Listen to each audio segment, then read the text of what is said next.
A lot of survival horror fans are pretty excited for the new Alone in the Dark title that is to be released this year, but few probably know its rather long and interesting history. On stream, I thought it'd be a great way to validate my 3DO purchase, I promise I will stop talking about this soon enough, by playing the first game in the series. This 1992 horror game is most notable for being a very heavy inspiration on the first Resident Evil. Probably the first thing that will stick out to you when you play this game is the graphics. Keep in mind that in 1992, fully 3D games were pretty rare. After all, this was the year that Street Fighter II, Link to the Past, and Sonic 2 came out. By using pre-rendered backgrounds and fixed camera angles, the developers at Infogrames were able to give the illusion of being full 3D without being fully 3D.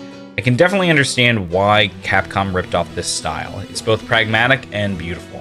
Speaking of Resident Evil, this game also uses tank controls. It can take a while to get used to these, but with the camera angles changing all the time, it makes sense. Combat can be a bit janky because of these controls and due to the fact that you need to be in a fighting stance before you throw a kick or a punch. A word of advice, just choose the guy. His kicks actually have decent reach. The girl can't safely kick and avoid getting hit. Another big similarity to Resident Evil is that there's a limited inventory space. It's usually better to heal, reload, or drop keys to free up slots. But enough comparisons to RE. One thing that I really like about the game is that there are multiple ways of solving issues. Some situations can be solved through combat, but that's usually not the best way to go about it. However, a lot of the solutions are a bit obtuse. I didn't feel like working my way through 90s adventure game BS, so I had a guide open if I ever got stuck. One thing I will say is that there is a point of no return, so make sure you're rotating your saves.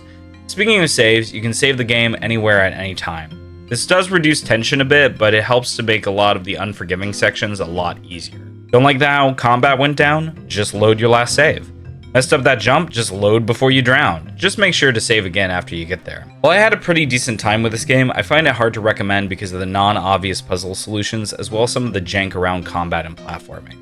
If you're a patient gamer who really wants to experience the roots of survival horror, then go for it. But I feel like most people will have a much better experience just watching someone else play through it.